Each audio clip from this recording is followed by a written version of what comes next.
Shalom bien-aimé, que la paix de Dieu soit avec vous, que sa grâce, sa faveur, sa bienveillance, son bien-être vous soit accordé et à vous, et à votre famille, et à vos amis, et toutes les personnes qui sont autour de vous. Que le temps de rafraîchissement vienne de la part du Seigneur en votre faveur, dans le précieux nom de notre Seigneur Jésus-Christ. Amen. Bien-aimé, j'aimerais partager avec vous ceci. J'ai entendu beaucoup de personnes qui ont interprété le verset qui dit que si tu ne te charges pas de ta croix, tu ne peux être mon disciple ou bien tu ne peux venir après moi. Et beaucoup de gens ont interprété ce verset dans le mauvais sens. Ils ont saccadé ce verset en mettant le poids sur la tête de plusieurs fidèles, en mettant le poids sur la tête de plusieurs personnes. Et là, c'est quelque chose de pas bien. Il est très important que nous prêchons la vérité de Christ, car l'évangile de Christ, c'est la vérité. Voilà pourquoi il est très important de comprendre que chaque verset sorti hors de son contexte, on peut en faire un prétexte pour pouvoir faire peur. Mais si nous nous chargeons de notre propre croix afin de suivre le Seigneur Jésus-Christ, alors Jésus-Christ ne se charge plus de notre croix. Vous le savez. Donc, il est très important de comprendre que notre croix a été portée par Jésus-Christ à la croix de Golgotha.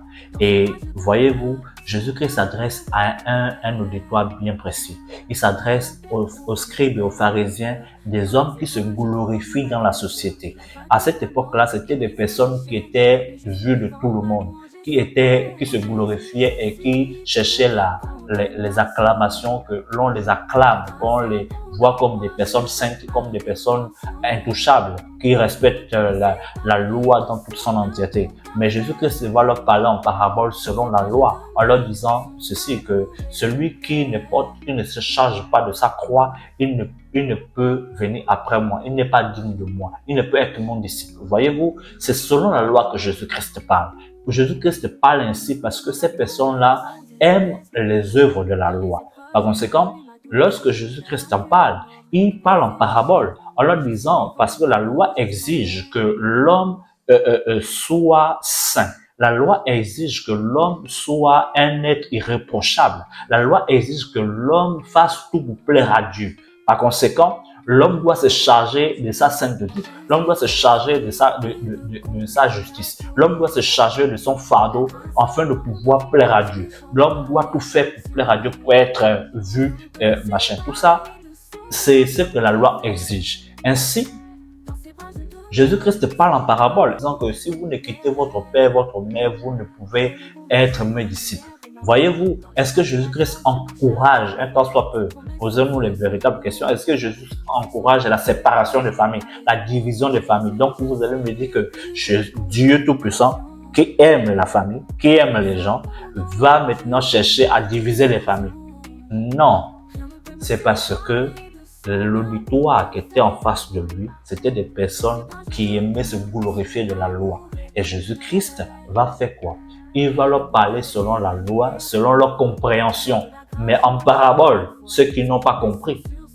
Voyez-vous? Et ils vont partir de là. Mais après, au chapitre 15, ça c'était au chapitre 14 de Luc. Mais au chapitre 15, les personnes vont venir vers Jésus-Christ comme des personnes de mauvaise vie, des prostituées, des pauvres et tout ça, vont venir auprès de Christ.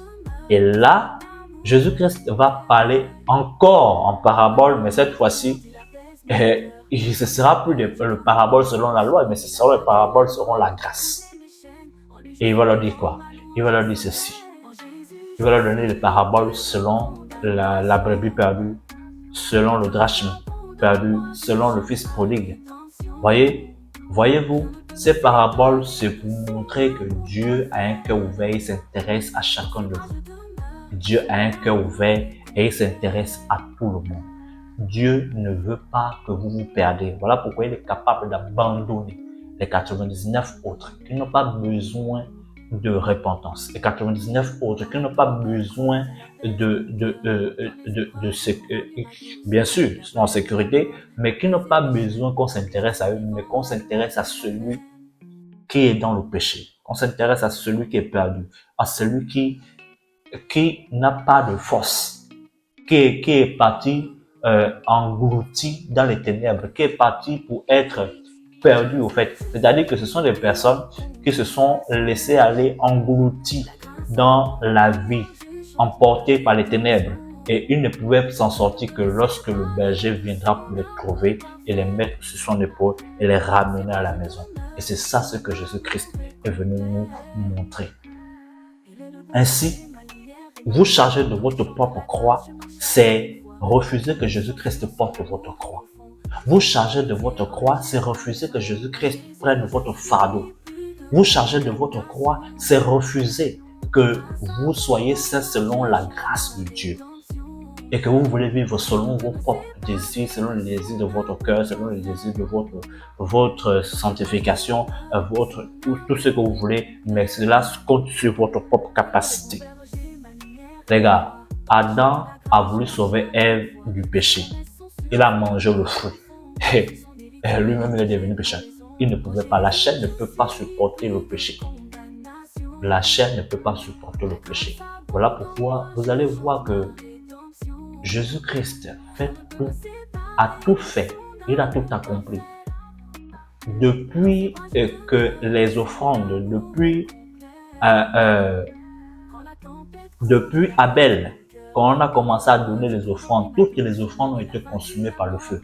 Par conséquent, ça veut dire que le feu, c'est l'image du péché qui consume l'offrande, afin que l'homme soit acquitté selon la loi. C'est une forme de loi qui était là pour que l'homme soit agréable à Dieu. Voyez-vous, pour que l'homme soit agréable à Dieu. Donc, toutes ces offrandes, la génisse rouge, toutes ces offrandes qu'on offrait, les brebis qu'on apportait, les boucs qu'on apportait, toutes ces choses, c'était pour couvrir le péché et non pour effacer complètement le péché. Parce que le feu consumait tout cela et il restait seulement que de la cendre. Les gars, ici c'est pour vous faire comprendre quoi? Que Jésus-Christ est la seule offrande qui n'a jamais été consumée par le péché. Mais celui qui a consumé tout le péché et il est resté encore en vie pour dire tout est accompli. Oui, tout est accompli pour vous, les gars. Tout est accompli pour que vous soyez maintenant en paix avec Dieu. Tout est accompli pour que vous ayez un accès libre avec Dieu. Pour que vous ne vous culpabilisez plus selon vos œuvres, mais que vous renouvelez votre force en ayant la conscience de Christ, en ayant le regard fixé sur Jésus-Christ, en lui donnant toute la gloire et que vous soyez des personnes renouvelées en vous-même. La Bible déclare que comment le nouvel homme se renouvelle-t-il? Le nouvel homme se renouvelle par la connaissance de Christ. Voyez-vous, par la connaissance de Jésus-Christ. Ainsi, qu'est-ce que ça signifie la connaissance? C'est avoir la foi en Jésus-Christ et voir son œuvre être imputée à chacun de nous. La Bible déclare qu'il est devenu une malédiction à la croix pour que nous devenions en lui justice de Dieu. C'est pourquoi il est très important, bien aimé, pour que vous ne vous relâchez pas l'âme abattue. Parce que beaucoup de gens portent leur croix et refusent de décharger leur fardeau sur Jésus-Christ. Quand il y a une maladie, vous cherchez la solution partout sauf en Jésus-Christ. Je prie pour vous que cette année soit une année, ou le thème de l'année, le thème de l'année c'est reposez-vous en Jésus-Christ et faites confiance. Je prie que la première solution que vous allez chercher face à la diversité, face à quoi que ce soit, que ça soit Jésus-Christ. La première solution de votre vie, la première solution que vous allez rechercher, c'est Jésus-Christ. Pas autre chose, pas une solution qui vient non. Laissez le Saint-Esprit vous guider. Laissez le Saint-Esprit vous donner la solution. C'est par la foi qu'on obtient ces choses. La Bible déclare quoi? Que c'est lui qui met en nous le vouloir et le faire. Mais comment cela se fait-il? Comment il peut mettre en nous le vouloir et le faire si nous ne sommes pas attentionnés à lui? Si nous ne lui accordons pas de ces choses? Il est très important que nous accordons à Dieu de l'importance dans notre vie. Ainsi, le Saint-Esprit parfois parle, mais nous ne sommes pas attentifs à ce qu'il nous dit. Tout simplement parce que nous sommes distraits par certaines choses. Et le Saint-Esprit parle à tout le monde, à tous les enfants de Dieu. Il ne suffit pas d'être une catégorie pour que le Saint-Esprit vous parle. Non. Oubliez tout cela. Le Saint-Esprit ne parle pas à une catégorie de personnes et laisse d'autres. Le Saint-Esprit parle à tout le monde. Tout le monde. Mais le problème, c'est que il y a des gens qui ne sont pas attentifs à ce qu'il dit. Par conséquent, vous croyez que le Saint-Esprit ne vous parle pas, mais il vous parle, il vous guide. Parfois, il vous arrive même que vous avez une pensée qui monte dans votre cœur. Et après, lorsque la chose arrive, vous dites, oh, je savais que ça allait se passer comme ça. C'est le Saint-Esprit qui vous a parlé. C'est lui qui met en vous le faire. Voilà pourquoi il est très important de lui faire confiance, les gars. De lui faire confiance à tous égards. De lui faire confiance à tout moment. C'est l'année où vous devez vous reposer dans le Saint-Esprit afin que Dieu fasse de bonnes choses pour vous. Reposez-vous et faites confiance. C'est là le thème de l'année. Reposez-vous et faites confiance. C'est une année de repos et de confiance dans le Seigneur. Si vous ne vous reposez et si vous ne faites confiance, mais vous allez toujours lutter, vous allez toujours porter votre croix. Et laissez-moi vous faire comprendre que pour plaire à Dieu, ce n'est pas en vivant selon la loi, ce n'est pas en portant votre propre fardeau. Parce que lorsque vous portez votre fardeau, vous délaissez Jésus-Christ. Alors, la Bible dit quoi? Le monde juste vivra par la foi. Par conséquent, si cela n'est pas, c'est-à-dire que si vous ne vivez pas selon la foi, l'âme de Dieu ne prend pas plaisir en Dieu. Donc, vous ne pouvez pas plaire à Dieu si vous n'avez pas la foi en Jésus-Christ. Donc, il est très important de comprendre que, bien aimé, nous avons une année. Le monde, ce ne sera pas la même chose. Le monde va aller de mal en pire, mais vous allez prospérer, enfant de Dieu. Vous allez prospérer dans la grâce, vous allez prospérer dans la bénédiction, vous allez prospérer et tout ce que vous allez faire, tout ce que vous allez toucher, cela va réussir. Pourquoi? Je vais vous dire un secret. La Bible déclare que à cause de la désobéissance d'un homme, la mort a régné. La mort fait quoi? La mort règne. La mort a régné sur quoi? Sur le monde entier. Donc, toutes les personnes qui sont dans ce monde-là ont pour dominateur commun la mort. Donc, par conséquent, la mort règne sur tous les hommes. Mais, il y a un mais, j'ai envie de dire mais à tous ceux qui l'ont reçu, à ceux qui croient en son nom, elle a donné le pouvoir de devenir enfants de Dieu. Mais tous ceux qui sont devenus enfants de Dieu, mais c'est pas ce que le verset dit. Mais tous ceux qui sont devenus enfants, mais il y a un mais ceux qui reçoivent l'abondance et la grâce et le don de justice.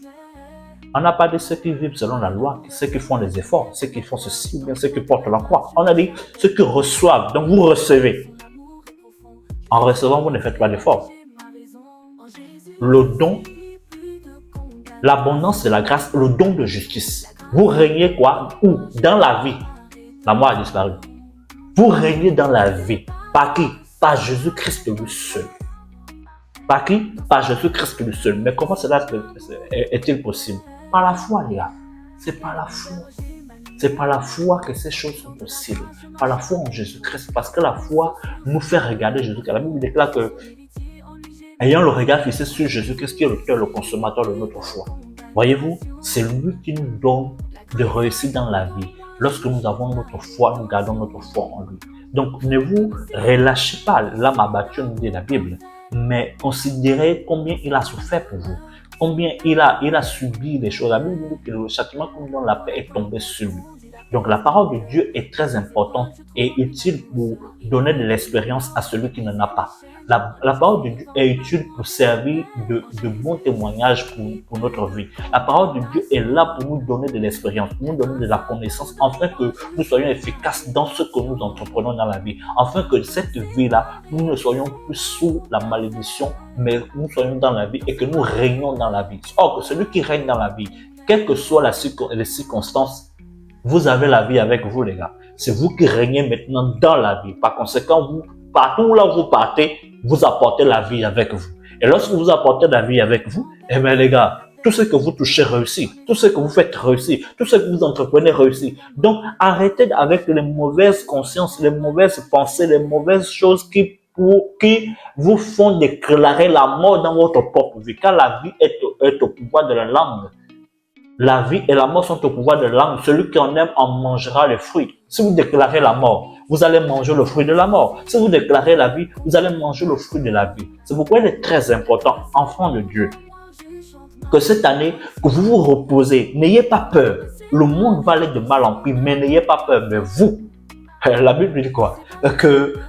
Il y avait des ténèbres en Égypte, partout, sauf à Goshen.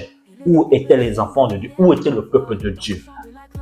À cette époque-là, c'était encore les enfants de Dieu parce que Dieu les traînait comme des enfants jusqu'à ce qu'ils ont cherché la loi pour être comme des serviteurs. Il est très important de comprendre que vous êtes la prunelle de son œil. Vous êtes son bien-aimé en qui il a tout donné. Pour qui il a tout donné? La Bible déclare qu'il a donné Christ. Si vous ne vous avez, il a donné Christ pour vous.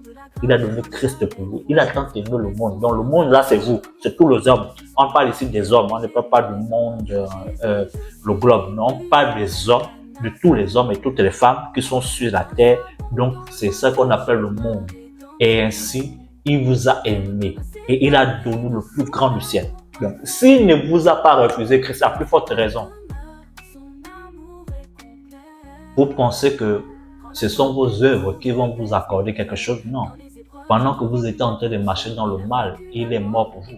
À plus forte raison, maintenant que vous êtes enfant de Dieu, même si vous commettez des erreurs, Dieu ne vous condamne pas.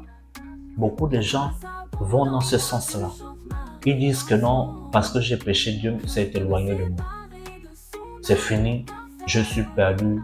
Et il va se cloîtrer dans un coin et on observe souvent ça dans les églises. On te met même à l'écart. Les gens te regardent comme si tu étais un paria. Les gens te regardent comme si tu étais un satanique. Comme si tu avais perdu le salut.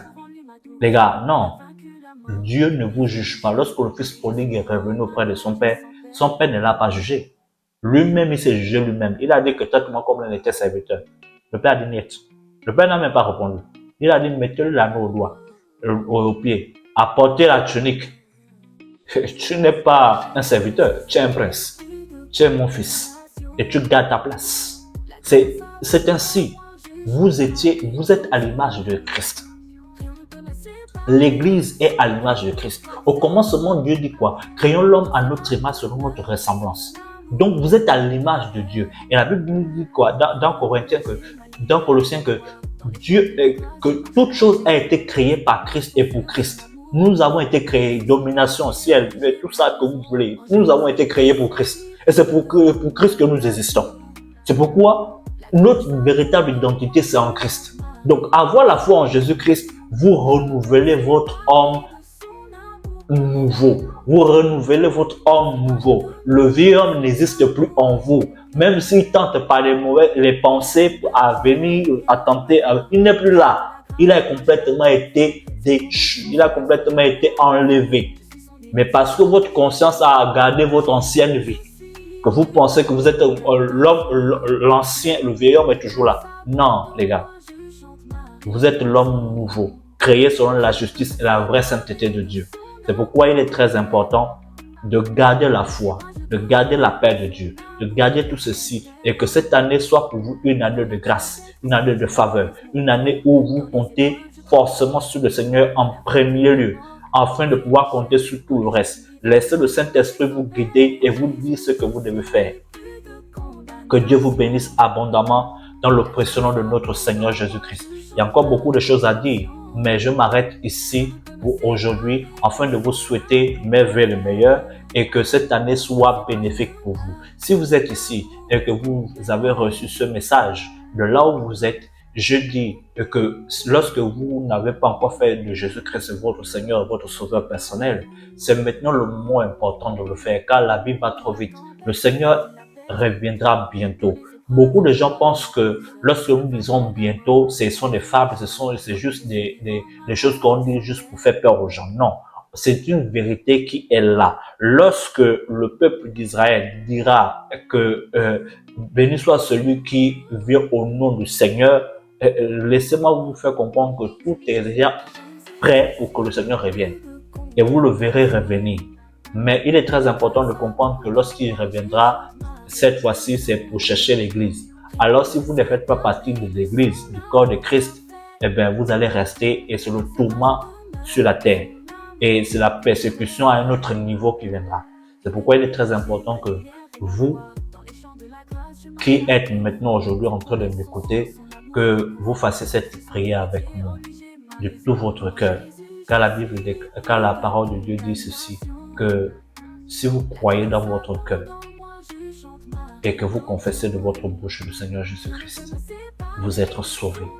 Je vais vous aider à faire cette prière.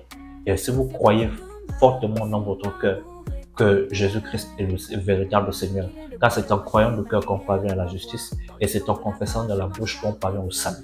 Il est très important que ce que vous croyez dans votre cœur, vous le déclarez afin que cela prenne vie. Voyez-vous, la vie est dans votre bouche et vous pouvez la déclarer. Christ est la vie. Donc, priez avec moi cette prière de tout votre cœur. Ouvrez la bouche et parlez. Dites avec moi, Seigneur Jésus, j'ai entendu parler de toi et je crois que tu es le seul véritable vrai Dieu. Et c'est toi qui es mort à la croix de Golgotha pour moi, alors que je suis un pécheur et que je ne suis pas digne de ton sacrifice. Mais tu es mort afin de me racheter de la mort pour la vie. C'est pourquoi je te reçois dans mon cœur, dans ma vie, comme mon Seigneur et mon Sauveur personnel. Seigneur, merci pour la vie. Père, merci pour le sacrifice de Jésus-Christ. Le sacrifice qui me donne la vie aujourd'hui. Et je suis heureux de te glorifier. C'est un privilège pour moi d'être appelé ton enfant. Que ton nom soit glorifié, que ton nom soit exalté dans le précieux nom de notre Seigneur Jésus-Christ. Amen. Si vous avez fait cette prière, vous êtes né de nouveau. Voici les choses anciennes sont passées et toutes choses sont devenues nouvelles. Les choses anciennes sont passées et toutes choses sont devenues nouvelles. Toutes choses sont réellement devenues nouvelles pour vous. Sur le plan physique, vous n'allez rien voir, mais laissez-moi faire comprendre que sur le plan spirituel, tout est devenu nouvelle pour vous. Ainsi, avec la compréhension, avec la connaissance, avec l'évangile que vous allez tout le temps écouter, votre esprit va commencer à impacter votre âme et qui va impacter par conséquent votre corps, afin que les bénéfices de ce que Jésus-Christ vous a accordé, vous le recevez. Je sais, il y a certaines personnes qui ont chanté que ce n'est pas tout nouveau, tout beau, mais laissons le débat. Un jour, d'ici là, je vais parler sur ça parce qu'il est très important qu'on éclaire tout le monde. Laissez-moi seulement vous dire que en Christ, tout est nouveau et tout beau. Laissez les gens chanter, mais à un moment donné, chantre, pasteur, apôtre, docteur, prophète, s'il vous plaît, évangéliste, s'il vous plaît, prêchez l'évangile de Christ selon la vérité. Chantez selon la vérité. Parce que beaucoup ont délaissé la vérité pour chanter la vie de Christ. La vie de Christ, oui, mais c'est la vérité qui fait prospérer. La Bible déclare que je désire que tu prospères à tous égards, comme prospère l'état de ton âme. L'état de l'âme prospère dans la vérité, dans la connaissance de Christ. Lorsque Pierre nous dit que par sa divine puissance, il nous a bénis de toutes sortes de bénédictions, il nous a tout donné, il a pourvu à tous ceux qui contribuent à la vie et à la piété. Eh bien, si vous ne connaissez pas cette vérité, vous allez croire que Dieu ne vous a rien donné. Voilà pourquoi il est très important de faire confiance. Que Dieu vous bénisse. Alors je vais prier pour vous. Que cette année soit une année d'abondance pour vous. Une année de qualité. Une année de vie pleinement avec Jésus-Christ. Une année de grâce et de faveur imméritée. Une année de plein pouvoir et que tout ce que vous entreprenez, que cela soit une réussite parce que vous êtes porteur de vie. Que cela soit une réussite, que cela soit toujours accompagné de bonnes choses, de bonnes œuvres. Que votre vie soit un témoignage pour votre entourage. Que votre vie soit le pont pour votre entourage d'expérimenter la gloire de Dieu. Et que la gloire de Dieu ne cesse de vous accompagner. Quel que soit l'endroit où vous êtes, il a ordonné à la grâce et le bonheur de vous accompagner. Que vous soyez toujours bénis et que la paix de Dieu soit avec vous. Que le bien-être de Dieu soit avec vous. Que sa bonté ne cesse jamais de couler dans votre vie. Faites toujours confiance. Quelle que soit la différence de situation que vous avez, quelles que soient les choses que vous avez, que la persécution ne vous empêche pas de glorifier le Seigneur, que la persécution ne vous empêche pas de voir sa bonté, de voir qu'il est toujours avec vous et qu'il ne vous abandonne pas, que Dieu vous fasse du bien, quelle que soit la maladie que vous avez maintenant. Je menace cette maladie et je le jette dans les lieux arides, dans le nom tout puissant de Jésus-Christ, que cette croissance, cette tumeur qui se développe dans votre corps s'arrête maintenant et il disparaît par la puissance du Saint-Esprit.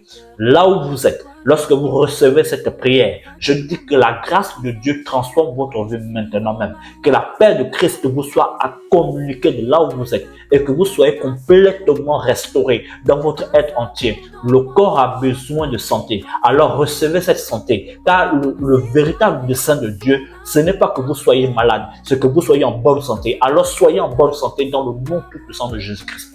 Vous qui cherchez le travail, laissez-moi vous faire comprendre que Dieu pourvoit à tous vos besoins selon sa grâce et selon sa bienveillance. Alors ne vous inquiétez de rien, mais restez dans la confiance et le repos. Voyez les œuvres que Dieu offre pour vous et voyez comment le Saint-Esprit vous indique ce que vous devez faire afin de pouvoir obtenir le travail ou bien même devenir même un entrepreneur dans le monde dans lequel nous sommes. Car le Saint-Esprit vous accorde de l'intelligence et la sagesse pour pouvoir entreprendre. Que Dieu vous bénisse là où vous êtes abondamment. Vous qui cherchez des solutions dans la vie, laissez le Saint-Esprit vous donner ces solutions afin de pouvoir réussir. Car la Bible déclare que Dieu démontre ce que nous ne voyons pas. La Bible déclare quoi? Que la foi est une ferme assurance des choses qu'on espère, une démonstration de ce que l'on ne voit pas. Voyez-vous, Dieu démontre ce qu'on ne voit pas. C'est pourquoi faites confiance, afin qu'il démontre ce que vous ne voyez pas. Que la paix de Christ soit avec vous et que son nom soit glorifié à jamais dans le tout-puissant nom de notre Seigneur Jésus-Christ. Amen. Ciao, ciao, à la prochaine. Rien ne peut me séparer de son amour.